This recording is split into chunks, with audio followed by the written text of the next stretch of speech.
말씀 같이 보십니다. 신약성경 마태복음 11장 28절입니다. 신약성경 마태복음 11장 28절. 수고하고 무거운 짐진 자들아 다 내게로 오라. 내가 너희를 쉬게 하리라. 아멘. 같이 한번 읽겠습니다. 수고하고 무거운 짐진 자들아 다 내게로 오라. 내가 너희를 쉬게 하리라. 아멘.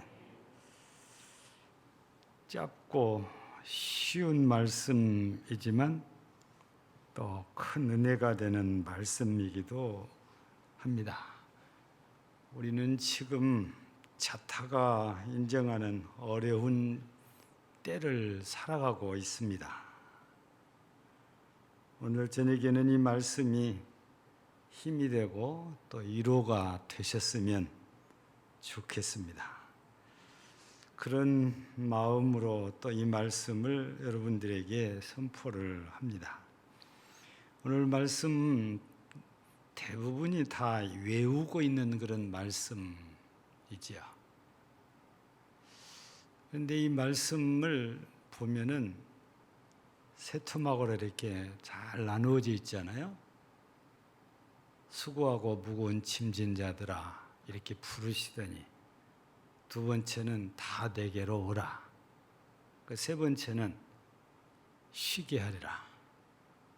이게 말씀이 세 가지로 한 절이지만 잘 이렇게 나누어져 있는데 첫 번째는 우리들을 무거운 짐진 자라고 하는 것과 똑같지요. 예수님께서 부르시는 대상이 수고하고 무거운 짐 때문에 그러니까 힘들어하는 사람들, 이런 사람들을 우리 예수님께서 이렇게 부르시고 계신데 지금 시대를 보면 힘이 들지 않는 사람이 우리 생각에는 좀 있을 것 같아요.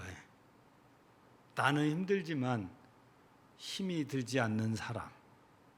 우리가 생각할 때 힘들지 않는 사람은 누굴까? 가장 쉽게 생각하면 부자가 아닐까? 이런 생각을 합니다.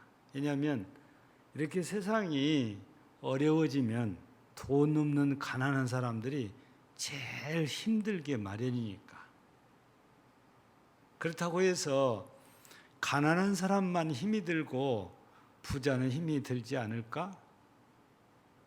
그 말 속에는 가난한 사람은 너무 짐이 무거워서 일어설 수도 없고 부자는 짐이 없거나 혹은 가벼울까 이런 논리로 생각하면 세상에 짐이 없어서 쉬운 사람이거나 짐이 가벼운 사람은 아무도 없다고 그러잖아요. 그래서 우리 목사님들이 종종 사용하는 애화학 가운데 하나가 이 십자가 얘기했잖아요. 어떤 분이 십자가를 지고 가는데 너무너무 힘들어요. 보니까 자기가 지고 있는 십자가가 제일 커 보이거든요. 그래서 주님께 십자가 좀 바꿔달라고 그랬더니 주님께서 이분을 그러면 따라오너라 해서 따라갔더니 창고에 십자가가 엄청 많이 있는 거예요. 큰 것 작은 것 뭐 전부 다 해서 이 중에 네 마음에 든 걸 하나 골라 가거라 했더니 제일 적은 것을 골라 갔더랍니다. 근데 창고에서 그걸 들고 나올 때만 해도 별것 아닌 것처럼 생각했는데 막상 밖에 나와서 이 십자가를 지고 가려다 보니까 여전히 무겁더랍니다. 자기가 지금 적은 걸 골랐는데 그래도 무거워서 힘들더래요. 우리가 육신의 눈으로 볼 때 저건 크니까 무겁고 이건 작으니까 가볍고 이렇게 생각을 할 수 있는데 실제적으로는 사이즈와 상관없이 십자가는 나름대로 다 한 짐이에요. 가난한 자에게도 한 짐이고 부자에게도 한 짐이라는 겁니다. 짐이 없는 사람이 없다는 말씀이기도 합니다.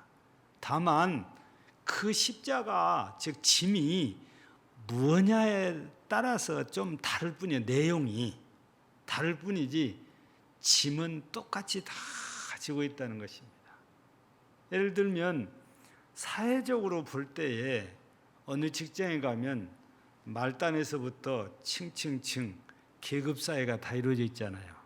그러면 우리가 생각할 때에 맨 말단 사원은 제일 힘들고 맨 위에 있는 사장님은 힘이 안 들까? 아마 말단 사원이 생각할 때는 그렇게 생각할 수 있습니다. 사장님은 에어컨 틀어놓고 혼자 앉아서 룰루라라 원래 우리가 다 해주면 그냥 사인만 하면 된다. 이렇게 생각을 하기가 쉽습니다. 근데 말단 사원은 말단 사원대로 뭐 하나를 기한을 하려면 머리를 쥐어짜고 고민을 하고 잠을 못 자고 기한을 해서 올리기인데 힘이 들지요. 근데 사장님은 이 올라온 기한을 보고 이게 사인을 하냐 안 하냐에 따라서 그 회사가 잘 될 수도 있고 어려움을 겪을 수도 있어요. 그러니까 말단 사원은 힘들어도 자기 혼자 힘들 수 있지만 사장님이 힘든 거는 사원 전체에게 영향을 미칩니다. 회사에 엄청난 영향을 미쳐요. 다 짐이 있는데 그 짐이 내용이 다를 뿐이지 짐이 없을 수가 없고 짐이 가벼울 수 없어요. 여러분 자기 혼자 책임지고 있는 사람과 몇백 명을 책임지고 있는 사장님과 우리가 그렇게 생각하면 누가 더 짐이 무겁겠어요? 사장님 짐이 더 무거울 거 아니에요. 근데 절대 사원들은 그렇게 생각하지 않아요. 내 짐이 제일 무겁다고 생각을 해요. 여러분 이렇게 풀어서 생각해 보면 인생 가운데는 짐이 없는 사람이 아무도 없다고 말입니다. 예수님께서는 이걸 잘 알고 계시고 그래서 부르실 때에 짐 진 사람이에요. 그래서 그 짐 때문에 힘들어하는 사람, 그 짐 때문에 괴로워하는 사람, 그 짐이 너무 버거운 사람 부르고 있습니다. 예수님께서는 이 땅에 오신 목적이 우리 마태복음 9장을 통해서 보면 죄인들을 부르러 오셨다고 그러잖아요. 의인을 부르러 온 것이 아니고 죄인을 부르러 왔노라. 의사는 건강한 자에게 쓸데있는 게 아니고 병든 자에게 쓸데있다는 것처럼 예수님은 어렵다는 사람들에게는 별 필요가 없어요. 내가 죄인입니다. 이런 사람에게 예수님이 절대적으로 필요한 것입니다. 그래서 예수님께서 수고하고 무거운 짐진 자들아 이렇게 부르셨는데 이 땅에는 짐이 없는 사람이 아무도 없으니까 누구나 다 예수님께 부름을 듣고 반응을 보여야 된다는 말씀이거든요. 이 땅에 태어났으면 누구도 예외가 없습니다. 피할 수도 없어요. 이 짐을 안 지려고. 교회 안에서도 성도들 가운데는 어떻게든지 아무것도 안 맡으려고 즉 짐을 안 져보려고 애를 씁니다. 그래야 부담이 없다고 생각하니까. 그런데 교회에서는 어떻게든 짐을 지우려고 또 애를 써요. 왜? 필요하니까. 그리고 필요하기도 하지만 그분이 이왕의 신앙생활을 했으면 하나님 앞에 섰을 때에 수고했다, 잘했다, 그리고 칭찬의 말을 들으려면 뭔가 짐을 지고 일을 해야 돼요. 아무런 수고도 없는데 우리 하나님께서 너 수고했다, 너 잘했다 그렇게 칭찬하실 일은 없지 않겠어요? 뭔가 열심히 했을 때 그런 칭찬의 말씀을 우리가 들을 수 있는 거지요. 우리는 마태복음 25장에서 예수님께서 세 가지 비유를 이렇게 보이셨잖아요. 그 중에 하나가 달란트 비유잖아요. 그런데 한 달란트 받은 사람은 책망을 받았고 2달란트와 5달란트 받은 사람은 칭찬을 받아요. 왜냐? 수고를 했으니까. 근데 1달란트 받는 사람은 그냥 묻어놓고 가만히 있으니까 이 돈을 불리려고 애를 쓰지를 않은 거잖아요. 어떤 분은 주님께서 이렇게 달란트를 주시고 뭔가 책임을 맡겨줘도 아무것도 책임이 없는 사람처럼 그냥 살아버립니다. 여러분, 이렇게 우리가 살다가 하나님 앞에 설 때에 과연 하나님께서 내게 뭐라고 하실 것인가? 나는 또 뭐라고 답을 할 것인가? 그게 고민해야 될 부분이잖아요. 주님은 누구나 짐이 있다는 겁니다. 없는 사람이 없대요. 그 말 속에는 누구나 짐을 져야 된다는 의미가 되기도 하는 것입니다. 주님은 짐지지 않는 사람 부르시지 않아요. 짐진 사람을 부릅니다. 교회 안에서도 주님이 원하시는 짐진 사람을 부르십니다. 네가 내 일을 하고 수고 많지, 고생이 많지, 힘들지, 그러고 불러주시는데 아무것도 아는 사람은 힘들 일이 없으니까 주님께서 불러서 너 고생한다, 너 수고했다, 너 애썼다, 이런 말씀하실 필요가 없는 거예요. 그래서 예수님께서 수고하고 무거운 짐진 자들아, 이 말씀 속에는 우리는 누구나 다 짐을 지고 있다는 전제가 뒤에 있는 것이죠. 그리고 우리 주님은 짐 없는 사람을 부르신 것이 아니고 짐이 있는 사람을 부르신다는 그 사실도 우리가 잘 기억해서 짐을 지려고 애를 써야 돼요.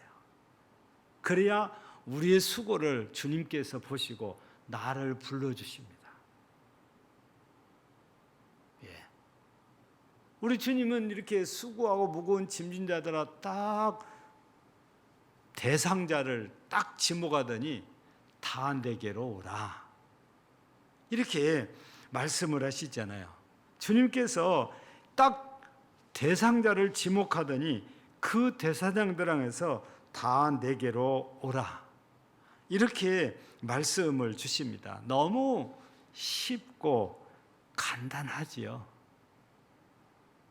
주님께서 무거운 짐진 자들에게 다 내게로 오너라, 아주 그냥 너무 쉬운 말로 너무 간단하게, 좀 유식하게 말하면 우리 주님의 말씀이 심플하다고 말해요.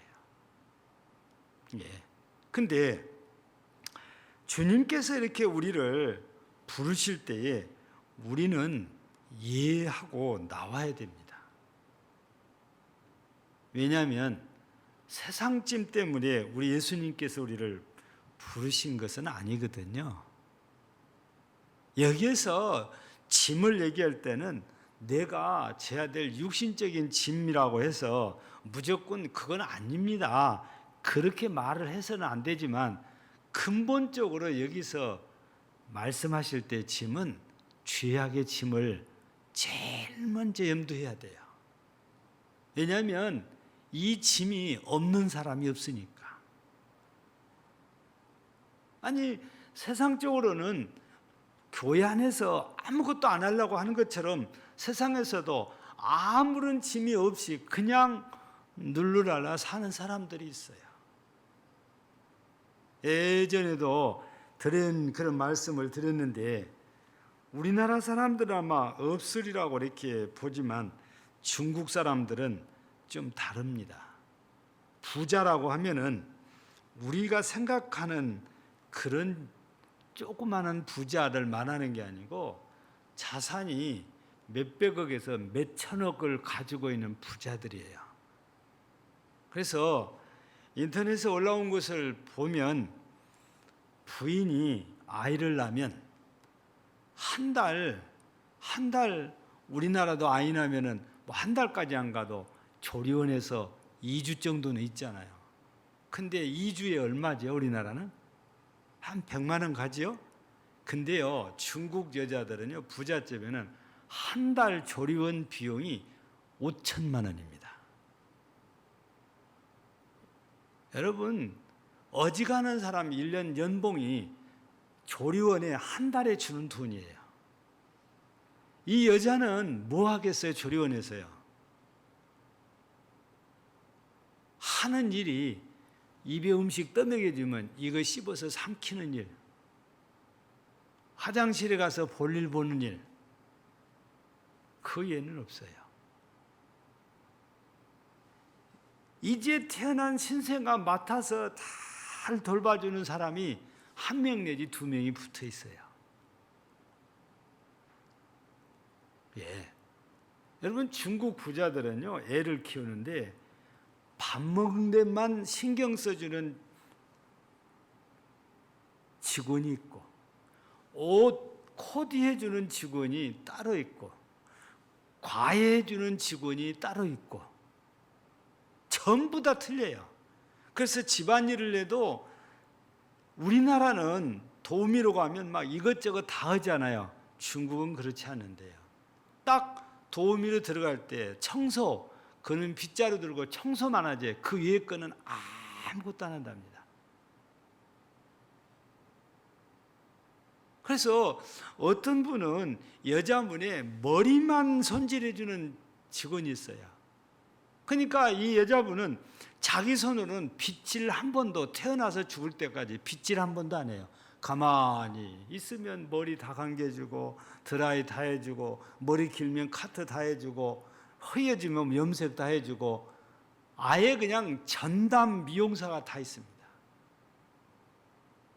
그러니까 얼마나 시설이 좋고 얼마나 많은 사람들을 붙여서 자기 부인을 돌보게 하면 한 달 비용이 5천만 원이겠어요. 안 믿어지잖아요. 근데 저도 인터넷에서 확인해 보니까 진짜로 그게 나와요.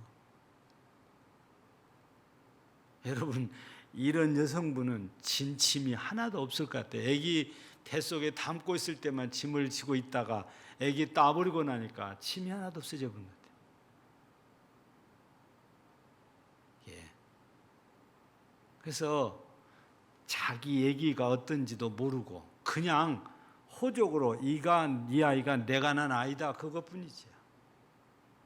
그래서 밥 먹이는 일에 책임지고 있는 직원은요, 학교 교문에 들어갈 때까지 차를 타고 따라가면서 밥을 떼먹인답니다. 애들이 원래 밥 잘 안 먹잖아요. 그게 자기 책임이니까 어떻게든 한 술이라도 더 먹여야 돼요. 그런 노력하는 것이 보여야 주인이 너 수고했다, 그리고 월급을 주는 거예요. 안 먹는다고 그래서 내팽개치면 너는 한 일이 아무것도 없으니까 그냥 나가라는 겁니다. 여러분, 상상이 안 가지만 중국 부자들은 그런 정도로 살아요. 우리나라에서 조금만 하면 돈 있다고 유세 뜬다고 그러는데 중국 사람들 따라갈 수가 없어요. 예. 부자라는 단위가 상상을 초월하니까 그래요. 이런 부잣집 사람들을 보면 짐이 없는 것처럼 보이긴 하지요. 근데요, 죄짐은 그렇지 않다고 말해요. 누구에게나 다 있어요. 아담 이후로 에덴 동산에서 아담과 하와가 선악과를 따먹은 이후에 여러분, 인간에게 짐이 지워지기 시작해요. 그래서 수고해야 돼요. 그래서 먹고 살려면 땀 흘리고 수고해야 된다 그러잖아요. 물론 에덴 동산에서 쫓겨나서도 그렇지만 쫓겨나서 아무것도 안 하고 있으면 굶어 죽어야 돼요. 땀 흘리고 수고를 해야 먹을 것이 생겨요. 근데요, 선악과를 따먹기 전에는 그럴 필요가 없어요. 땀 흘리고 수고할 이유가 없어요. 그렇다고 해서 아무것도 안 하냐? 그렇진 않아요. 여러분, 이 선악과를 먹기 전에는 일이라고 생각되잖아요. 그냥 노는 거예요. 근데 선악과를 따먹고 난 뒤부터는 에덴 동산에서 쫓겨나고 그때부터는 그것이 일이 되어버린 거죠. 일이라니까 짐이 됐고 힘이 들고 땀이 흘리고 수고해야 되는 거잖아요. 근데 이런 육신적인 먹고 살기 위해서만 짐이 생긴 게 아니고 영적으로도 죄짐이 한 짐이 지어졌어요, 사람들에게는. 그 예수님께서 오늘 수고하고 무거운 짐진 자들아 다 내게로 오라 할 때 바로 이런 죄의 짐이 있는 사람들을 지금 부른 것이잖아요. 앞서 말씀드린 대로 의인을 부르러 오신 것이 아니고 죄인을 부르러 오셨다고 그랬으니까 죄의 짐을 지고 있는 사람을 우리 주님께서 지금 부르신 거지요. 그래서 주님의 부르심에 응답을 해서 반응을 해서 주님께 나와서 이 죄짐을 십자가 아래 다 내려놔 버리면은 우리의 짐이 훨씬 가벼워지잖아요. 우리가 읽지 않았지만 뒤에 나오는 말씀을 이렇게 보면 예수님의 짐은 쉽고 가볍다 그렇게 해놨어요. 너희 무거운 짐 여기 내려놓고 쉽고 가벼운 이 짐 지고 가라 그러잖아요. 우리 예수님께서 우리를 이렇게 부르시고 내게 오라 이렇게 하신 것은 우리를 더 무거운 짐을 지우려는 것이 아니고 우리가 죄 때문에 너무너무 힘겨워하니까 그 죄짐을 내려주시고 가볍고 쉬운 걸 지고 갈 수 있도록 우리 주께서 대신 무거운 짐을 다 져주시는 거잖아요. 그게 예수님께서 십자가에서 죽으시면서 전부 지셨던 짐들입니다. 오늘 우리 주님께서는 이 코로나19 때문에 힘들어하는 사람들에게 위로의 말씀이 될 수 있는 게 이 말씀이잖아요. 수고하고 무거운 짐진 자들아 다 내게로 오라. 그러더니 세 번째는 뭐예요? 내가 너희를 쉬게 하리라. 안식을 주겠다는 거잖아요. 이 안식은 우리가 그냥 힘들고 땀 흘리니까 그냥 시원해서 잠깐 앉아있는 이런 걸 말씀하신 게 아니고 하나님의 나라에 가서 영원하게 안식을 누리는 것, 이걸 지금 염두하고서 말씀을 주시는 거예요. 죄의 문제를 우리가 해결하지 못하면 우리는 영원한 안식이란 전혀 나하고 무관한 일이잖아요. 죄의 문제를 해결해야 영원한 안식이 내하고 관계가 있어요. 주님께서 내게 그거를 허락해 주시기 때문입니다. 그래서 주님께서 우리를 부르시는 목적이 쉬게 하려고, 안식을 주시려고 우리를 이렇게 부르신 거잖아요. 그런데 많은 사람들이 이걸 잘 모르니까, 안 믿어지니까 그냥 콧방귀 끼거나 비웃거나 그리고 그냥 제 갈 길로 다 간다는 말씀입니다. 여러분요, 좋은 얘기, 좋은 말은요 실은 어디 가서든지 들을 수 있어요. 교회에서만 좋은 말 듣는 거 아닙니다. 절간에 가도 좋은 말 들어요. 아니, 이슬람 사원에 가도 좋은 말 들어요. 가만히 요즘은 유튜브에 막 별의별 내용들이 다 올라오잖아요. 근데 중들도 유튜버들이 있어요. 중들도 그거 올려요. 어떤 경우는 강의한 걸 올리거나 어떤 경우는 법회한 걸 올리거나 하여튼 자기들이 한 것을 올려요. 지금 누군지 얼른 생각이 안 나는데 굉장히 말을 잘하는 중요한 사람이 있었어요. 인기가 대단했습니다. 대중들을 향해서 거기에 기독교인들도 수도 없이 가서 들었어요. 근데요, 중요한 걸 알아야 돼요. 좋은 말은요, 어디 가서든지 들을 수 있지만요, 죄의 문제는 어디 가서든지 받을 수 없는 거예요. 해결받을지 못해요. 예수님이 아니면 이 죄의 짐은 누구도 덜어주지 못해요. 그걸 우리가 알아야 되거든요. 여러분, 부처도 좋은 말 많이 해요. 공자도 좋은 말 얼마나 많이 합니까? 예? 여러분, 세상에서 성인이라고 한 사람들, 현자라고 한 사람들이 정말 좋은 말들 얼마나 잘하는지 몰라요. 근데 중요한 것은 죄의 문제는 누구도 해결하지 못한다는 거예요. 그리고 영생의 문제를 해결하지 못한다는 겁니다. 오직 예수 그리스도만이 우리의 죄의 짐을 덜어줄 수 있고 우리를 영생 있게 해주시거든요. 그런데 바로 그 예수님이 우리들더러 수고하고 무거운 짐진 자들아 내게로 오라. 내가 너희를 쉬게 하리라. 내가 너에게 영원한 안식을 주겠다는 겁니다. 그럼에도 불구하고 이 주님의 부르심을 끝까지 못 들은 체하거나 거역하는 사람들인데 참 어리석은 사람이라고 할 수밖에 없잖아요. 오늘 믿음을 가진 사람들은 이 부름에 순종한 사람들이지.